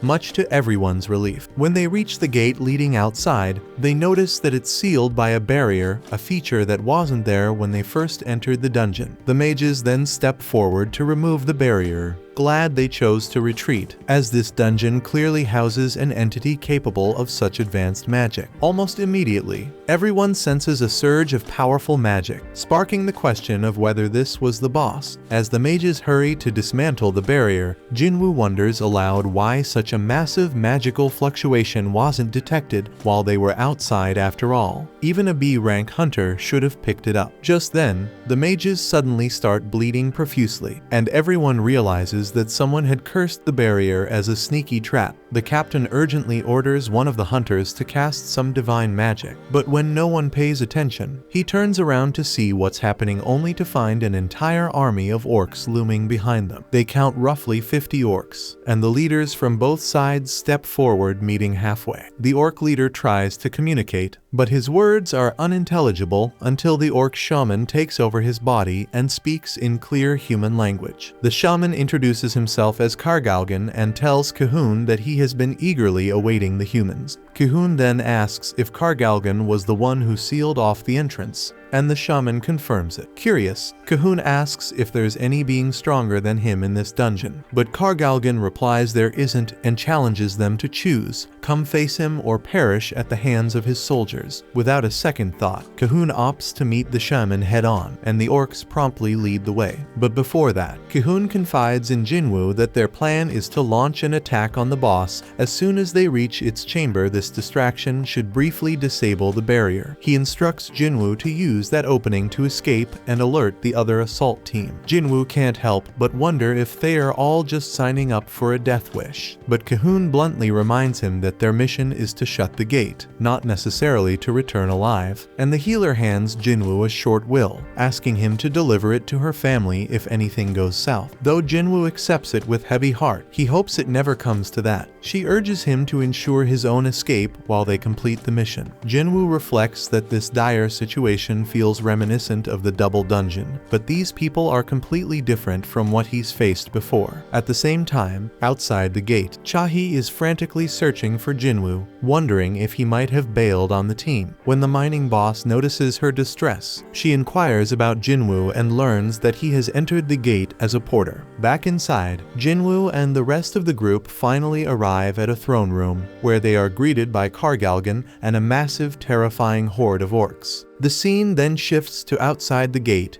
and we see Cha-hee standing deep in thought, perplexed as to why the hell Jin-Woo had chosen to enter as a porter, especially considering he only had one life to spare. She vividly recalled seeing him just yesterday, poised before a boss room with a weapon in hand, a memory that now cast a suspicious shadow over him. Determined to uncover the truth, she informed the leader of the miners that she was going to venture inside for an investigation and asked if they had any real weapons available. The miner leader could only produce a pickaxe, which he handed over to her without much question. But when Cha-hee inquired if there was anything more suitable, He sheepishly admitted that his arsenal consisted solely of mining tools, with nothing that could be classified as a proper weapon. Although Cha-hee initially considered proceeding without any armament, the leader pressed her, questioning whether she could truly manage without a damn weapon. So she shyly accepted the pickaxe and prepared to head inside. At the same time, the hunters inside the gate are stunned by the sheer number of high-level orcs, convinced that if so many of them emerge, they could easily raise entire cities. They notice that the 4 generals of the orc army are even mightier than the rest of the horde, and the boss orders the orcs to be silent. The orcs immediately cease their thumping, and Ki-hoon deduces that their mission must be to close the gate, which means they have to defeat the dungeon boss. Then, in a dramatic turn, the boss removes his mask, and they are all taken aback by his overwhelming magical aura. They're practically crapping their pants at how insignificant they feel compared to him, and Ki-hoon boldly asks why he has gathered them here. The boss coldly informs them that they are nothing more than entertainment for him, promising to kill them off one by one as the perfect spectacle to amuse his soldiers. Ki-hoon and his comrades are hit with despair upon hearing this. Unable to believe that their resolve is treated as mere amusement, he laments that they're nothing but disposable toys to be discarded. Meanwhile, noticing Jin-Woo among them, the boss spots that something strange has snuck in with the humans. Unbothered, Ki-hoon charges at the boss to attack, ordering the rest to join in, but finds that everyone is frozen with fear. Undeterred, he assaults the boss on his own, only for the boss to counter with a magical shield. The boss then unleashes his gravitational magic, slamming Ki-hoon onto the floor and even forcefully against the ceiling like a ragdoll, repeating the vicious maneuver several times. His teammates watch in horror as Ki-hoon is battered, but before it's too late, Jin-Woo intervenes to save him and gently lays him on the ground. Although Jin-Woo thinks he shouldn't meddle because this is a mission for the Hunters Guild, he cannot sit back while the entire assault team is in peril. One of the orcs then lunges at him, but he swiftly halts its advance and obliterates it with his signature ruler's hand. He then turns to Ki-hoon and coolly asks if he could take charge of handling all the magical beasts in the area, to which Ki-hoon with no other option happily agrees. The boss, watching all this shit, deeming his enemies display nothing more than arrogant outbursts of raw magic, while Jin-Woo admits that it was the first time he had encountered such overwhelming power, even if their roles naturally pit them against one another. And with grim determination, he summoned his shadow army, vowing to end the boss's reign once and for all. Meanwhile, outside the dungeon, where the surveillance team headed by Jinchul has gathered at the gate, the miners murmur in confusion about the team's presence, and Jinchul himself wonders aloud why Jin-Woo has been working as a miner here for the past 2 days. When the miner leader questions the situation, Jinchul presses for Jin-Woo's whereabouts. At that moment, a disgruntled miner who had long complained about Jin-Woo's inexplicable actions stepped forward and declared that he had sensed something off about the man from the start. Ignoring the miner's shit grumbling, Jinchul asked the leader to pinpoint Jin-Woo's location and soon learned that he had slipped inside the gate in the guise of a porter. Puzzled, Jinchul reflects on how Jin-Woo first appeared as a miner and then shifted roles, remarking that now that Jin-Woo has achieved S-rank status, every move he makes is under close surveillance. So Jinchul laments that he wishes Jin-Woo would at least be more conscious of his actions. The miner leader, still bewildered, asks what is truly going on, and Jinchul tells him to wait until tomorrow's news for clarity. As he moves closer to the gate, the miner leader reveals that Cha-hee had posed a similar question and went inside the gate not long ago. But before Jinchul could probe further, he suddenly detected an unusual aura emanating from the dungeon gate, so he immediately ordered his team to perform another magical power test on the dungeon. And at the same time inside the gate, Cha-hee is astonished by the sheer number of high-ranking orcs that have been slain. Unable to comprehend how Ki-hoon's party managed to decimate so many foes, she resolves to hurry toward the boss room, especially after detecting that terrifying surge of magical energy. The scene then shifts to the boss deriding Jin-Woo for confronting his forces with such a pitiful number, prompting Jin-Woo to amplify the strength of his shadow army using his newly learned skill Monarch's Domain. He explains that this is the latest ability he acquired, and it makes his shadow soldiers have grown significantly more potent, and he gained it after the battle at the demon's castle. Meanwhile, the other hunters are utterly confused by the turn of events as the High Orcs launch an attack on Jin-Woo's troops. Yet his generals prove so formidable that they slice through the orcs as if performing routine pest control. Jin-Woo is busy helping to whittle down the enemy ranks, and the hunters note that his movements mirror those of Chahi. They remain baffled as to why someone with his power would initially come in as a mere porter. As the battle rages on, Jin-Woo becomes acutely aware that the strength of his infantry is only on par with that of a B-rank hunter. His soldiers are falling at an alarming rate, 4 to 5 casualties for every orc slain. Realizing that unless he cuts down the orc horde swiftly, his own mana reserves will be drained, Jin-Woo braces for more. But at that moment, the boss unleashes a searing fire spell aimed directly at his shadow soldiers, jeering that Jin-Woo should not get too full of himself. Undeterred, Jin-Woo retorts that his soldiers possess the uncanny ability to resurrect without end. Not satisfied with that, the boss then escalates his assault further by launching his gravity magic at Jin-Woo and his soldiers, and he boasts that he will keep annihilating his forces until his magical reserves run dry. But despite repeatedly wiping out Jin-Woo's army, Jin-Woo continuously resummons his troops without pause, and amid this freaking relentless cycle, Jin-Woo wonders if the boss is deliberately keeping his distance with his long-range magical assaults, while the boss muses over how long Jin-Woo can possibly sustain this damn futile resistance. Outside the gate, the results of a magical power test come in, revealing that this dungeon is perilously close to an S-rank gate. Jinchul immediately instructs the miners to contact the leader of the Hunters Guild without delay, and the surveillance department mobilizes to support the assault team. Inside the dungeon, the boss scoffs at Jin-Woo, asserting that both the might and sheer numbers of his own army far exceed those of Jin-Woo's. As Jin-Woo watches in dismay, he realizes that his magical energy is depleting rapidly. In a swift move, he drinks a mana potion to replenish his strength and announces that he's about to reveal his true potential as a freaking necromancer. With a determined gesture, he raises all the fallen high orcs from the dead, turning them into his undead minions, and boldly declares to the boss that he intends to add the boss himself and his generals to his growing legion. Taken aback, the boss questions whether Jin-Woo might be some sort of lord, puzzled as to why such a being would even be present in this place. He reflects that ever since he first opened his eyes here,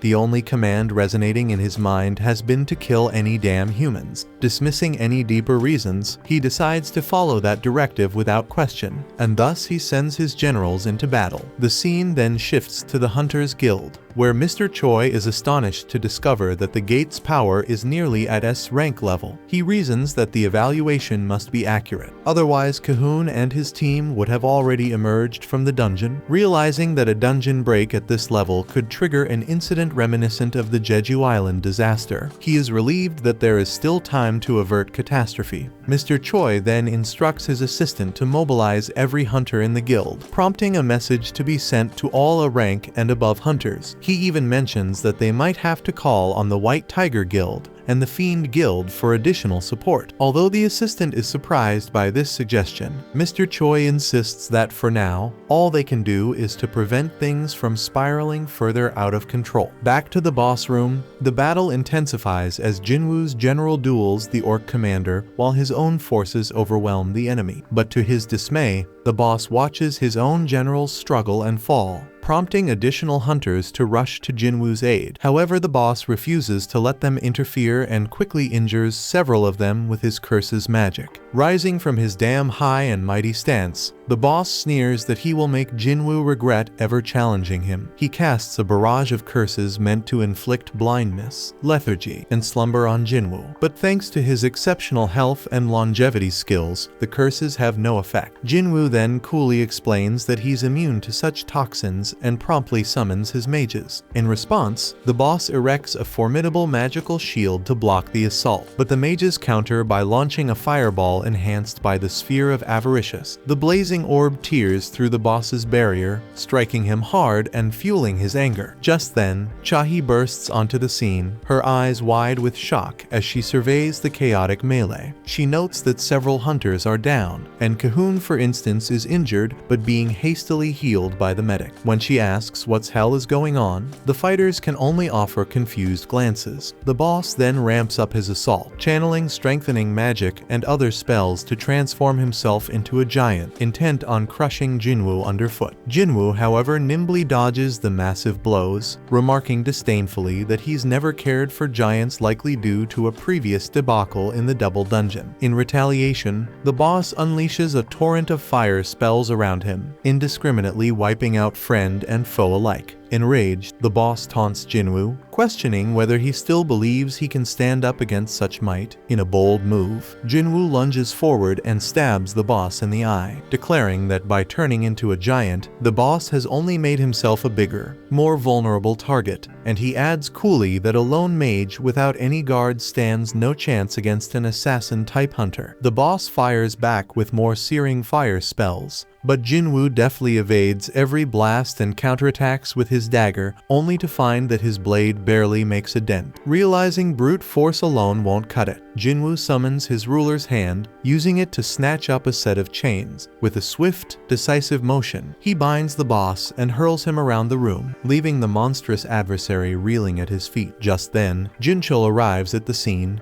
and taking in the astonishing display, tells Chahi that he had come to lend support when he noticed an outpouring of potent magic from outside, but now he feels his help might no longer be necessary. Noticing that even the head of surveillance seems to acknowledge Jin-Woo's power, Chahi wonders just how formidable he must be. She asks Jin-Chul what he thinks of Jin-Woo, to which he replies with a shrug, admitting that he doesn't really know him all that well. Meanwhile, Jin-Woo tells the injured boss that his fate was sealed the moment his own guards fell in battle. Refusing to accept defeat, the boss snarled, but Jin-Woo wasn't finished yet, and he called upon the spirits of his former guards to finish the job. And after exchanging some decisive blows, the boss fell, and with great fear in his eyes, he looked up and saw his former generals ending his life. After emerging victorious, Jin-Woo felt a surge of power and ascended a few levels, then proceeded to extract the boss's soul, a move that shocked everyone. After rising up, Jin-Woo jokingly comments that he finally becomes now much more docile after he turns into a shadow. Then, while performing the extraction, he realized he could name the soul. Since the boss's true name had escaped his memory, he decided to dub him Fang. Upon inspecting Fang's essence, Jin-Woo discovered that the fallen foe held the Elite Knight rank, a classification he'd never encountered before, though he recognized it as something truly remarkable. He also notes that the High Orcs proved to be a significant gain. Just as Jin-Chul steps forward, up until this point, Jin-Woo had been so engrossed in the soul extraction that he hadn't noticed Jin-Chul's arrival. When other hunters begin clamoring for an explanation of what just transpired, Jin-Chul's team intercedes on his behalf, declaring that Jin-Woo is currently the association's top secret. They instruct everyone to keep the day's events confidential, explaining that Jin-Woo unleashed the power of an S-rank hunter solely to protect them. With that, Jin-Chul and his team escort Jin-Woo out, but before parting, Cahoon and his comrades express their heartfelt gratitude, and Jin-Woo returns the healer's will to her. Then, as Jin-Woo was departing, Chahi tried to catch up with him to speak, but the bespectacled mage interrupted and asked why she was lugging around with a pickaxe. But Chahi shyly wonders if he would think she is weird, so the mage asks who she is talking about, and Chahi shyly replies no one. Later, Mr. Choi receives a report of the incident and is utterly astounded by the multitude of abilities Jin-Woo has displayed. He asks Cahoon to compare the strength of Jin-Woo with his own, noting that while typical raids rely on the coordinated efforts of many hunters, Jin-Woo defies that norm by working alone. Cahoon then challenges Mr. Choi, asking whether he truly believes that he can conquer the most difficult dungeon on his own. Mr. Choi, with a wry smile, remarks that he doubts it, and then says that his title of Ultimate Hunter might now be little more than a joke. And as Mr. Choi leaves, Cahoon tells him that he must recruit Jin-Woo at all costs, and Mr. Choi announces that he will do his best. Meanwhile, Jin-Woo meets up with Leo, inquiring about how matters with the guild master have unfolded. Leo fills him in on the details, and the scene then shifts to the Hunter Association. There, a famous actor named Lee Min-seung has just awakened as a hunter, and the media has swarmed the area to cover the breaking news. Min-seung, reveling in the attention, believes himself to be the star of the day, basking in his newfound fame.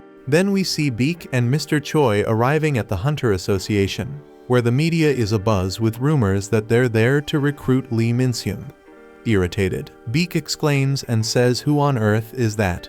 And also Mr. Choi makes it clear that they're not here for that triviality.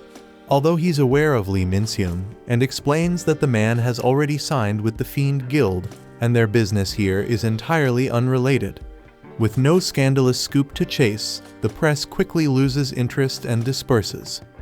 Beak then recalls hearing that Mr. Choi had been troubled by the recent A-rank dungeon, which nearly reached S-rank status. Mr. Choi dismisses it as nothing compared to what the White Tiger Guild suffered at the Red Gate, where real casualties occurred. Beak mentions he even heard that Mr. Choi was almost about to beg him for help, but Mr. Choi insists that things turned out differently thanks to Jin-Woo so much, so that he now plans to give Jin-Woo a grand welcome into his guild. Beak agrees that Jin-Woo saved them too, and the two start bickering over who will be the one to recruit him. Just then, the guildmaster of the Fiend Guild steps in and asks if they're squabbling over Lee Min-seung. They quickly shoot back that they couldn't give a damn about that damn guy, and at that moment, Jin-Woo arrives at the association, utterly baffled by all the commotion. Meanwhile, over at Jinna School, the girls are glued to the news about Lee Min-seung from the Hunter Association. They chat about how Min-seung, an actor with a seriously tainted reputation, is involved in a slew of scandals, with rumors that he sleeps around with every actress he works with. Back at the association, Min-seung himself addresses the media. With surprising determination, he announces that he's decided to become a hunter. He declares that he'll be joining the Fiend Guild under the leadership of its master, Lim Tae-jayu, prompting the media to ask if that means he's retiring from show business. Everyone is shocked that he made such a drastic decision without even knowing his official assessment result. But with a confident smirk, Min-seung asserts that he already knows he's a rank a hunter and that his contract with the Fiend Guild will last for 2 years, after which he'll return to the industry. And by then his scandals will be nothing more than distant memories. He pretends that he's ready to risk his life fighting magic beasts, no matter what his rank might be. Just then, as Jin-Woo tries to sneak into the association, Min-seung's guards block him, telling him he can't enter until the conference is over. Just then, Gun-hee bursts in and announces that Jin-Woo is already his guest, recalling that he had specifically requested they not hold a press conference at this hour. Min-seung bristles at this intrusion, but Gun-hee doesn't give a damn and promptly takes Jin-Woo inside. The media, now even more curious, starts wondering who this mysterious Jin-Woo is. Meanwhile, Min-seung tries to force his way into the association for an appraisal, but Jin-chul intercepts him, warning that he can't get in right now because others are being reassessed. Min-seung seethingly asks Jin-chul if he even knows who he is, threatening that a single word from him could cost him his job, yet Jin-chul, clearly clueless about his shit identity, orders him to stay outside or else. We then see Gun-hee escorting Jin-Woo to the reassessment venue, where Jin-Woo notices that Mr. Choi and Beak are present to review his results. Entering the assessment room, before they begin re-evaluating his power, the assessors ask him what abilities he uses. Jin-Woo casually demonstrates by summoning one soldier, though Gun-hee knows full well that's just the tip of the iceberg, as Jin-chul has filled him in on his true capabilities. Deciding it's time to show his real strength, Jin-Woo summons his entire army, declaring that he can bring forth about 100 more soldiers on command. Gun-hee is visibly stunned by this display, and both Mr. Choi and Beak can practically feel the sheer intensity of his magic, so powerful that it makes them wonder if his abilities even surpass their own. Before long, the appraisal process concludes, and Jin-Woo is issued an S-rank hunter license.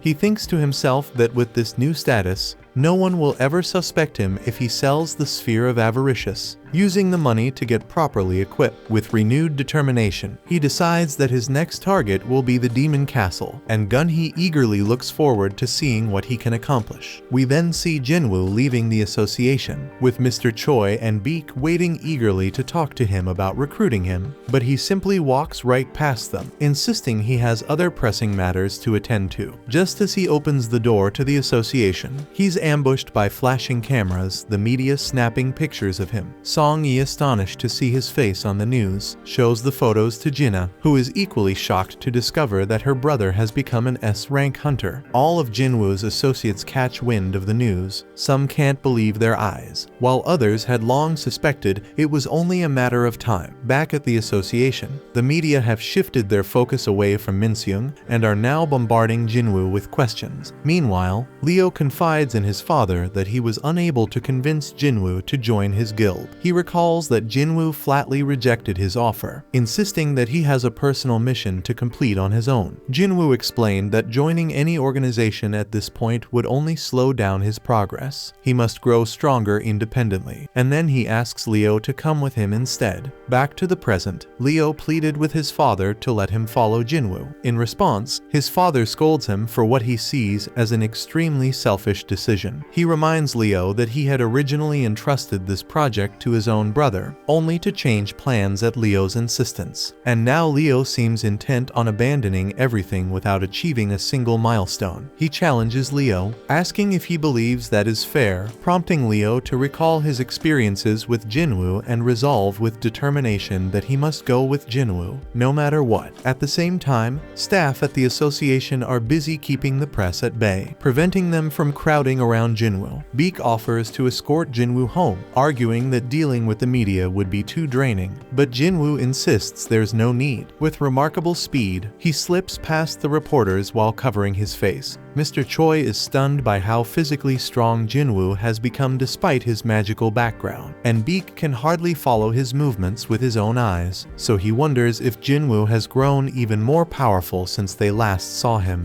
And Jin-Woo himself thinks that all that remains is for him to acquire the right equipment. Later, we see Jin-Woo at an auction house, where he tells a staff member that he's in the market for an item designed to defend against fire-based attacks. When the attendant inquires about its intended use, Jin-Woo explains that he needs something to withstand the intense heat inside a dungeon. He displays a cloak and some rings, noting that while they're reasonably priced, the cost is still a bit steep for him. He wonders if a discount might be possible, but the staff informs him that prices are fixed. However, they add that if he manages to break the glass encasing their equipment, he might just walk away with it for free. Jin-Woo is startled by the staff member's comment and readies himself to smash the glass. Just as he's about to throw a punch, the staff interjects, explaining that he was only joking and that even a slight vibration would trigger an alarm due to the glass's remarkable strength. He apologizes for taking the joke too far, leaving Jin-Woo feeling awkward. Frustrated, Jin-Woo tells the staff that he'd rather see some proper weapons instead. The weapons specialist then leads him over to display a selection of short swords. As they walk, the armor specialist member points out that Jin-Woo somehow managed to crack the glass, even though he never actually touched it. Meanwhile, a particularly hefty short sword is presented to Jin-Woo, and he can hardly believe the outrageous price tag, especially since its strength barely matches that of Kasaka's Venom Fong at best. In response, Jin-Woo pulls out the Kasaka dagger he recently purchased from his personal store and asks the staff how much it could fetch on the market. They confidently tell him it could sell for about 100 million gold, a figure that shocks him given that he originally paid only 2.8 million. This revelation convinces Jin-Woo that items bought at the store are highly valuable, and he begins to think that he might not need to part with the sphere of avaricious after all. Taking a break, Jin-Woo retreats to the bathroom, and the scene shifts to the headquarters of the White Tiger Guild. There, Beak reflects on Jin-Woo's immense strength, pondering how his second awakening might have ended long ago, yet he continues to grow stronger. Beak wonders if he has been approaching things the wrong way, and he starts to consider that perhaps Jin-Woo is a hunter who can keep getting stronger indefinitely. The narrative then cuts to Jin-Woo's home, where Jinna notices that the media has finally stopped bothering their house, an event that delights her because it means she can return to school in peace. Jin-Woo speculates that the association must have intervened to ensure their privacy. fancy. Teasingly, Jinna suggests that he could be on TV if he wanted to, but she begs him not to drag her into it. Jin-Woo shrugs, admitting it's beyond his control, and then announces that he'll be away for a week starting tomorrow, a revelation that leaves Jinna surprised and curious about his plans. At that moment, Leo shows up at the doorstep. When Jinna asks if he's one of Jin-Woo's friends, Leo clarifies that he's actually Jin-Woo's right-hand man. Jin-Woo quickly offers an explanation, telling Jinna that he'll be working with Leo for the next week. Although Leo seems a bit confused at first, a gentle nudge from Jin-Woo helps him understand, and he readily agrees to play along. At night, we find Leo fast asleep in Jin-Woo's room, while Jin-Woo quietly checks on Jinna, thinking that maybe things have finally settled down, though now everyone knows he's an S-rank hunter, so he's got to be extra cautious. To ensure security, he summons Fang's guards from earlier, but quickly notes that only 3 are here, recalling that Fang originally had 4. One of the guards reminds him that the 4th had been sent crashing into the ceiling by one of Jin-Woo's earlier attacks, and his shadow extraction didn't manage to recover him. Jin-Woo shrugs it off, deciding that 3 guards suffice. He then leaves one of them along with 2 ordinary guards to watch over Jinna. Then, while on the rooftop, Jin-Woo reflects on the need to bolster neighborhood security and orders some of his soldiers to patrol the area, ensuring it remains peaceful. Overhead, we then see a majestic flying magic beast soar through the sky. The following day,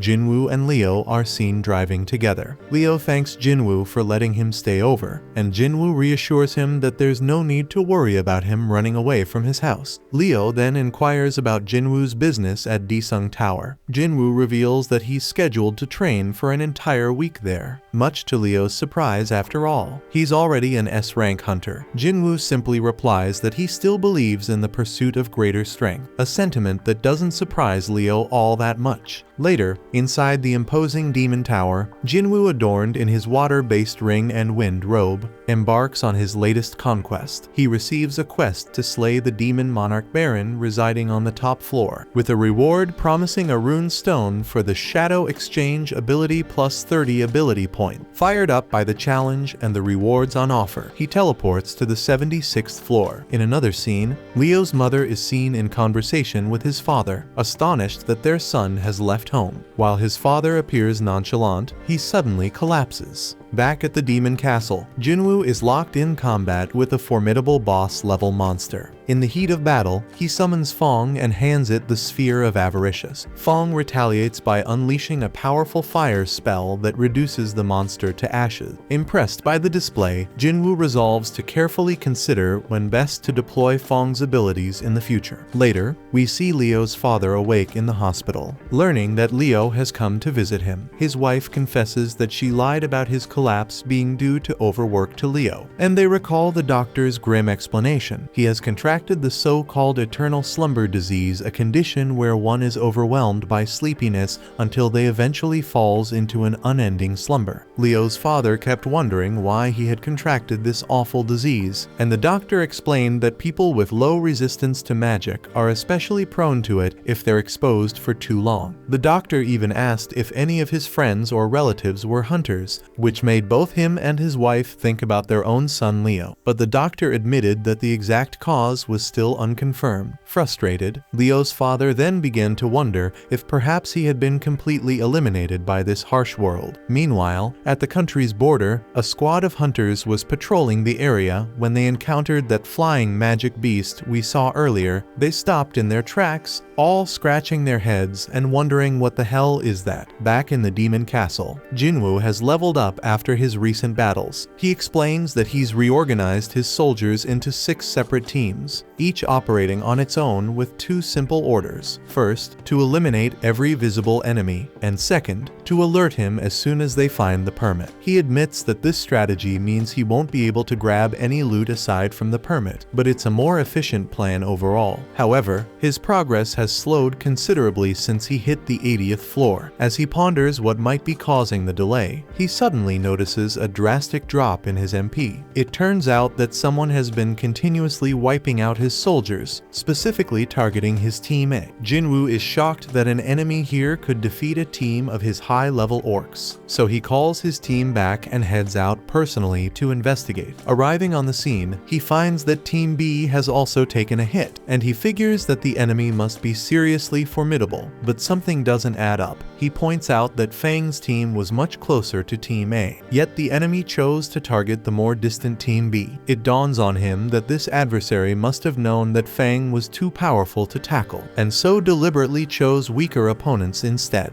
Jin-Woo then deduces that the next target will likely be the Ice Bear squad, and sure enough, he soon spots some demon knights swarming the Ice Bears. The demon knights tear through the bears as if they were nothing more than playthings, and Jin-Woo watches in stealth mode, satisfied with their performance. He deactivates his stealth. One of the knights lunges at him, but he swiftly dispatches the attacker. Then, as two more assailants join the fray, he tears them apart with ease, leaving only their leader standing. He charges toward her, but she seems afraid and retreats. At that moment, Jin-Woo reflects on his long-held curiosity about whether magic beasts feel fear, and he finally confirms with a malicious smile that they damn do.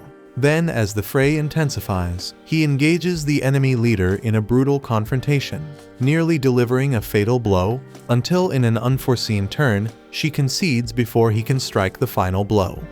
As her voice reverberates through the tumult, he suddenly realizes she is a woman. After removing her helmet, he studies her features with surprise. She begs him for mercy, leaving Jin-Woo stunned that the one who had instigated the battle now implores for her life. And then he retorts coldly, pointing out that he has already dispatched all of her comrades. Undeterred, she insists that it is the inviolable duty of the knights to protect their lord at all costs, convinced that her own safety is the cornerstone of her people's prosperity. But to him, however, her argument comes off as nothing more than self-centered sentiment. Unmoved by her pleas, he turns to leave, but as he glances back, she lunges at him again. But before her attack can land, Fang intervenes to shield him. Confused, he demands to know what she intends to do, and she once more begs for her life, promising to do anything he requests. He orders her to fetch the entry permit, and she reveals that it is currently held by her family. If he spares her, she will retrieve it for him. Moreover, she boasts that she even knows the locations of every permit on the upper floors, and if he guarantees her family's safety, she will guide him to them. Jin-Woo realizes that he failed to locate the permits because her family deliberately hid them, and he glares at her with murderous intent, questioning whether he can truly trust her. Sensing his fury, she pleads earnestly that he can, and he reluctantly agrees on the condition that he obtains the permit. She gratefully thanks him, and he then demands to know exactly who they really are. The scene abruptly shifts to a desolate island, where a sinister flying ant has infiltrated the area, leaving devastation in its wake as it slaughters everyone it encounters. Back at the demon castle, the girl introduces herself as SL, the eldest daughter of the Raideru family. Jin-Woo, however, remarks that this is not the answer he was seeking. He had hoped to learn more about the system from her, much like he did with Baruka, the leader of the Ice Elves, and he presses her by asking if she is tormented by voices commanding her to kill humans. Essel denies this, admitting instead that she hears a different directive, one to protect the space. Intrigued, Jin-Woo asks when that command first began.